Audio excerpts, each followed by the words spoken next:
Orang yang ingkar sujud, hakikatnya dia adalah kafir, dia kufur nikmat, dia tertutup dari rahmat-rahmat Allah Subhanahu wa ta'ala. Tentu makna sujud bukan hanya tubuh kita saja yang sujud, tapi pikiran kita senantiasa tawadhu, tidak sombong, siap untuk menerima nasihat, tidak membanggakan diri, tidak congkak, tidak mutakabbir, tidak merendahkan orang lain.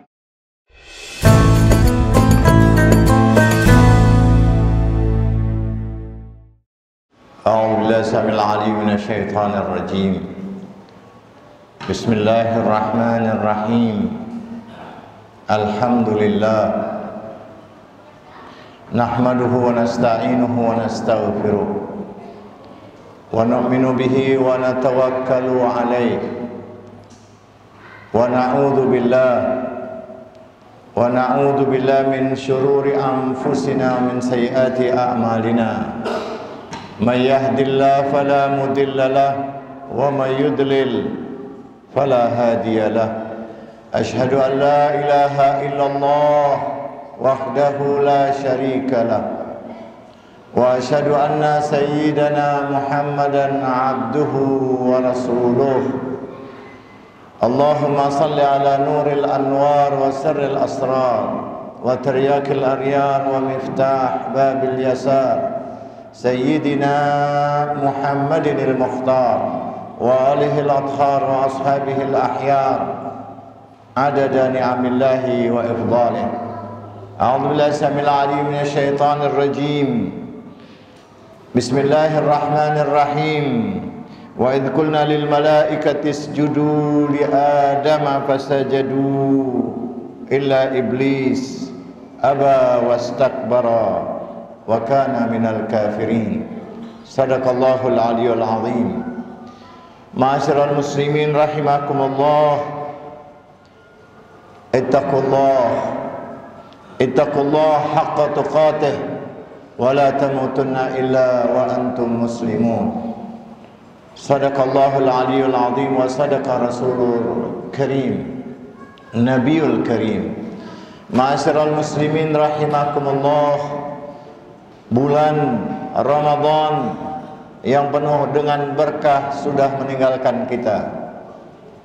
Sekarang kita memasuki bulan-bulan perjuangan, bulan-bulan peningkatan untuk kita sampai kelak nanti datang menghadap kepada Allah di bulan keberuntungan, di bulan pengorbanan.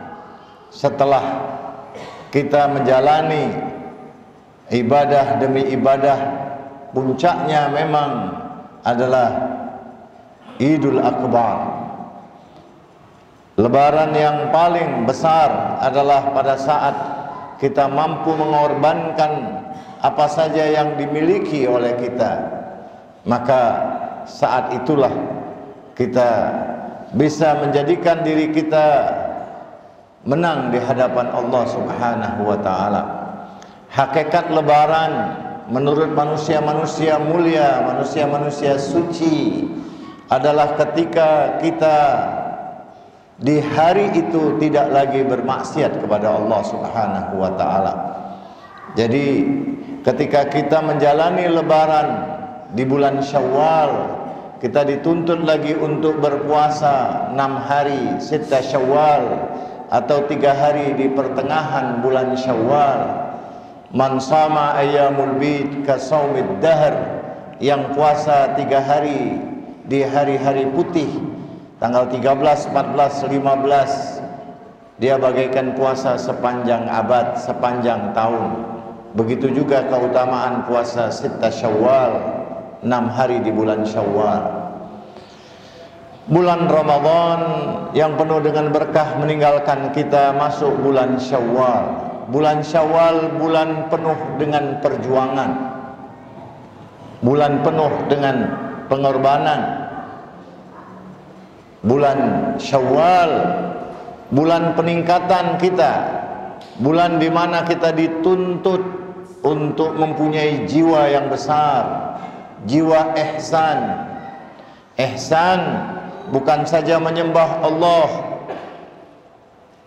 tanpa kita melihat Allah, tapi kita meyakini Allah melihat kita.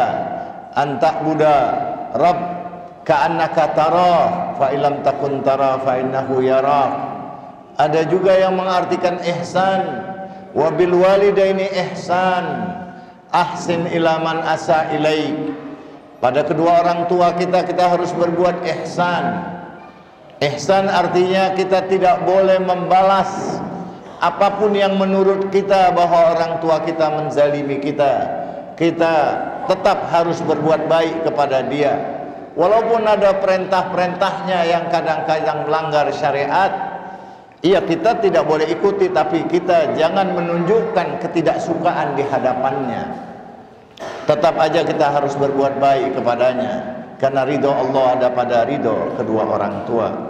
Di bulan Syawal kita dianjurkan untuk memberi maaf. Memberi maaf adalah pahalanya sama dengan puasa sepanjang tahun, puasa sebulan Ramadan. Puasa artinya kita mendapatkan pahala yang hanya Allah saja yang tahu pahalanya. Saumli wa ana ajzibih. Puasa untukku dan hanya aku yang bisa membalasnya. Begitu juga di bulan Syawal, kalau kita bersilaturahim, maka kita harus terlebih dahulu memberikan maaf. Tentu sebelumnya sudah kita minta maaf, tetapi meminta kadang-kadang lebih mudah daripada memberi. Berilah maaf. Wa in ta'fu wa tasfahu fa ajruhu 'ala Allah. Berilah maaf, karena dengan memberi maaf kalian pasti hanya Allah yang akan memberikan pahalanya. Bulan Syawal tidak gampang kita memaafkan orang-orang yang menzalimi kita, orang-orang yang merampas hak kita, orang-orang yang menuduh kita, karena ada perintah dari Allah. Terutama kadang-kadang pasangan kita, partner kita, teman kita, anak-anak kita, keluarga kita. Allah berfirman di dalam surat At-Taghabun, a'udzubillahi samil alim minasyaitonir rajim. Ya ayyuhalladzina amanu inna min azwajikum wa auladikum aduwwan lakum fahzaruhum wa in ta'fu wa tasfahu wa taghfiru fa innallaha ghafurur rahim. Hei orang-orang yang beriman, sesungguhnya di antara pasangan-pasangan kalian, bisa juga partner kalian, teman akrab kalian, orang-orang dekat kalian, dan anak-anak kalian, anak-anak didik kalian, kadang-kadang dia berubah menjadi musuh bagimu, padahal tadinya teman dekat, baik, cuma karena salah persepsi, salah pilihan, salah pendapat, salah ngomong. Ada beberapa kesalahan-kesalahan yang memang kadang-kadang puncaknya salahnya karena kita masih mencintai dunia, sehingga ketika kita mencintai dunia, semua tindak tanduk kita akan salah. Hubbud dunya ra'su kulli khati'ah. Ketika kita mencintai dunia, atau pasangan kita atau partner kita lebih mencintai dunia, maka terjadilah perbedaan yang tidak mungkin bisa bersatu karena cinta dunia. Orang yang mencintai dunia pasti hampir semuanya perbuatannya salah. Kita ingin bergabung dengan orang-orang yang benar. Setiap sholat kita berdoa, ihdinas siratal mustaqim, tunjukilah kami jalan yang mustaqim, jalan orang-orang yang benar, jalan orang-orang yang mendapatkan nikmat. Kalau semua perbuatan kita, semua ikhtiar kita, usaha kita sudah dikuasai oleh kekuatan-kekuatan yang memang sumbernya tidak mau tunduk dan tidak mau sujud kepada Allah. Sekarang ada pernyataan pimpinan orang yang membantai anak-anak perempuan di Palestina, di Gaza, terang-terangan keluar dari lidahnya, saya tidak ingin sujud. Persis apa yang dikatakan oleh iblis. Dan kita tidak boleh begitu. Al-Quran menyebutkan 90 kali di dalam Al-Quran tentang kata sujud, dan kita diperintahkan 34 kali untuk sujud dalam 17 rakaat sholat kita. Itu yang wajib. belum lagi sujud-sujud yang sunnah. Lebih-lebih lagi kalau kita mengenal hakikat sujud dan makna sujud, sebagaimana yang diriwayatkan dalam riwayat gurunya imam-imam mazhab yang menyatakan bahwa siapapun melakukan sujud selesai sholat wajibnya. Banyak orang yang kadang-kadang lupa, dia langsung meninggalkan tempat sholat tanpa sujud terlebih dahulu. Ini riwayat disebutkan siapa saja yang sujud syukur selesai semua bacaan-bacaan zikir, atau selesai dia sholat dia tambah sujud syukur, maka sujud itu akan mendapatkan keempat keutamaan yang luar biasa. Pertama, Allah akan menyempurnakan sholat kita. Kita khawatir diganggu terus sholat kita, maka sholat kita akan sempurna kalau Anda tambah sujud selesai sholat Anda. Yang kedua, dia akan mendatangkan keridhaan Allah. Keridhaan Allah salah satu, bahkan satu-satunya yang akan kita bawa untuk mendapatkan surganya Allah subhanahu wa ta'ala. Surganya Allah hanya pada ridhonya Allah. Surganya Allah, kenikmatan yang puncak, hanya bisa kita dapatkan karena ridhonya Allah. Siapapun ridho dengan apapun yang Allah berikan kepadanya, ridho bima qasamahullah, ridho dengan sedikit apapun yang dia dapatkan, dia ridho karena itu adalah pemberian dari Allah, maka dia kelak akan langsung bisa masuk ke surga, memiliki sayap langsung seperti para malaikat. Sayapnya adalah sayap ridho, dan sayap yang satunya lagi adalah sayap yang dia malu kalau melakukan perbuatan dosa. Sayap ihsan, anta budu rabbaka ka'annaka tarah fa illam takun tarah fa innahu yarah. Kita senantiasa diawasi oleh Allah. Kalau kita malu di hadapan Allah dan kita ridho dengan apapun yang diberikan oleh Allah, maka kita pasti akan mempunyai dua sayap yang bisa langsung terbang ke sorga. Ketiga, keutamaan sujud setelah sholat adalah malaikat kagum dengan Anda. Malaikat takjub, sehingga Allah subhanahu wa ta'ala akan memberikan seorang hamba yang sujud setelah sholatnya itu, bahwa dia akan dibukakan hijab antara dialog Allah dengan para malaikatnya.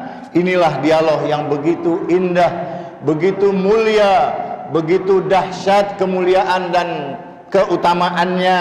Duhai para malaikatku, katanya Allah, lihatlah hambaku ini, dia telah menunaikan kewajibannya, dia telah menyempurnakannya dengan sujud syukur kepadaku. Kira-kira apa yang akan aku berikan kepadanya? Malaikat menjawab, wahai Tuhan kami, wahai Tuhanku, Tuhan kami karuniakan rahmat kepadanya, kepada yang sujud tadi. Kemudian Allah bertanya lagi, apa lagi?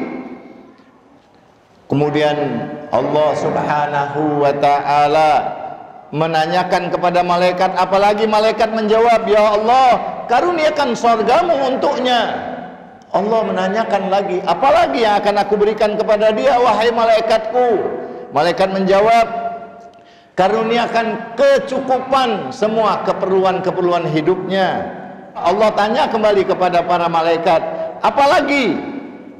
Malaikat menjawab, duhai Tuhan kami, karuniakan apapun yang kami pun sudah tidak mengetahuinya, apapun yang layaknya kau akan berikan kepadanya, ilmu atau apapun. Maka Allah subhanahu wa ta'ala berfirman, berterima kasihlah kepadanya sebagaimana dia telah berterima kasih dan syukur kepadaku. Terimalah dia dengan rahmatku dan tunjukkan padanya rahmatku. Antarkan dia kepada wajahku, antarkan dia pada kekasihku. Mudah-mudahan Allah subhanahu wa ta'ala menjadikan kita termasuk orang-orang yang senantiasa melakukan sujud syukur dalam semua kondisi yang bisa kita lakukan untuk menambah sujud lagi. Karena orang yang ingkar sujud, hakikatnya dia adalah kafir, dia kufur nikmat, dia tertutup dari rahmat-rahmat Allah Subhanahu wa taala. Tentu makna sujud bukan hanya tubuh kita saja yang sujud, tapi pikiran kita senantiasa tawadhu, tidak sombong, siap untuk menerima nasihat, tidak membanggakan diri, tidak congkak, tidak mutakabbir, tidak merendahkan orang lain. Mudah-mudahan Allah Subhanahu wa taala menjadikan bulan-bulan Syawal, bulan Zulqa'dah, bulan-bulan perjuangan untuk mengantarkan kita nanti sampai kepada Baitullah Al-Haram, kepada Haji Akbar yang insya Allah semua kita nanti akan sampai ke tempat itu. Siapapun yang sampai ke tempat itu, dia pasti akan diampuni oleh Allah dan dibalas dengan surganya. Barakallahu li wa lakum fil Qur'anil azim wa nafa'ani wa iyyakum bima fihi minal ayati wa dzikril hakim. Aqulu qawli hadza wa astaghfirullahal azim li wa lakum wa lisairil mu'minina wal mu'minat wal muslimina wal muslimat fastaghfiruhu min kulli dzamb innahu huwal ghafurur rahim.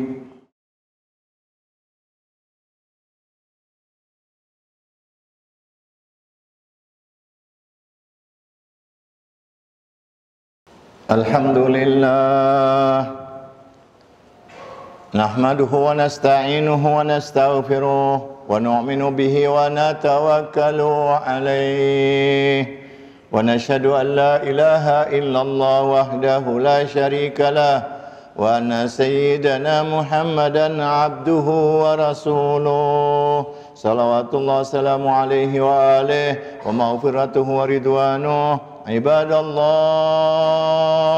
fattakullah fi ajli amrikum wa ajli fi sirri wal alaniyah, fa innahu man yattaqillah yukaffir anhu sayyi'atihi wa yu'zim lahu ajra, wa man yattaqillah faqad faza fawzan 'azima.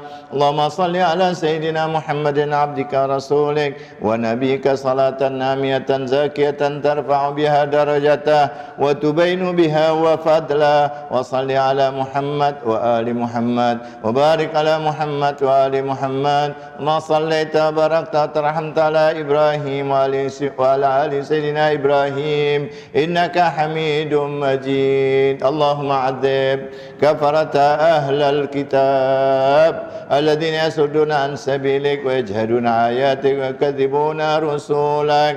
اللهم خلف بين كلمتهم وألق رعبا في قلوبهم وأنزل عليهم رجزك ونعمتك ويعساك الذي لا ترد عن القوم المجرمين. اللهم انصر جيوش المسلمين خصوصا في غزة في فلسطين. اللهم انصر جيوش المسلمين وسراياهم. اللهم انصر جيوش المسلمين وسراياهم ومرابطهم في مشارق الأرض ومغاربها إنك على كل شيء قدير. اللهم اغفر للمؤمنين والمؤمنات والمسلمين والمسلمات. اللهم اجعل تقوى زادهم والإيمان والحكمة في قلوبهم وأوزعهم أن يشكر نعمتك التي أنعمت عليهم وأن يوفوا بعهدك الذي أخذتهم عليه. إله الحق وخالق الحق. اللهم اغفر لمن توفي من المؤمنين والمؤمنات والمسلمين والمسلمات ولمن هو لاحق بهم من بعدهم منهم إنك أنت العزيز الحكيم. نسألك بحق محمد وآل محمد عليك صل على محمد وآل محمد جعلنا نورا وجعل نورا في أبصارنا والبصيرة في ديننا واليقين في قلوبنا والإخلاص في أعمالنا والسلامة في أنفسنا والساءة في أرزاقنا والشكر لك أبدا ما أبقيتنا برحمتك يا أرحم الراحمين. اللهم قني ولك الحجة ابن الحسن صلاتك عليه وعلى آبائه في هذه الساعة في كل ساعة وليا وحافظا قائدا وناصرا دليلا وعينا حتى تسكنه أرضك طاعات متعه فيها طويلا وامنن علينا برضاه وامنن علينا برضاه وامنن علينا برضاه وهب لنا رافته ورحمته ودعاءه وخيرا ما ننال بسعة من رحمتك وفوزا عندك اجعل صلاتنا به مقبولة، ذنوبنا به مغفورة، دعانا به مستجابة، أرزاقنا به مبسوطة، همومنا به مكفية، وحوائجنا به مقدية. وأقبل إلينا بوجهك الكريم، واقبل تقربنا إليك، وانظر إلينا نظرة رحيمة نستكمل بها كرامة عندك، ثم لا تصرف عنا بجودك، واسقنا من حوض جده محمد صلى الله عليه وآله بكأسه وبيد ريا رويا سائغا حنيئا لا أدمع بعده أبدا، إنك على كل شيء قدير. رب اجعلني مقيم الصلاة ومن ذريتي ربنا وتقبل دعاء. ربنا اغفر لي ولوالدي وللمؤمنين يوم يقوم الحساب. إن الله يأمر بالعدل والإحسان وإيتاء ذي القربى وينهى عن الفحشاء والمنكر والبغي يعظكم لعلكم تذكرون. اذكروا الله يذكركم فإنه ذاكر لمن ذكره، واسأل الله من رحمته وفضله فإنه لا يخيب عليه داء دعاء. ربنا آتنا في الدنيا حسنة وفي الآخرة حسنة وقنا عذاب النار، والحمد لله رب العالمين. أقم الصلاة.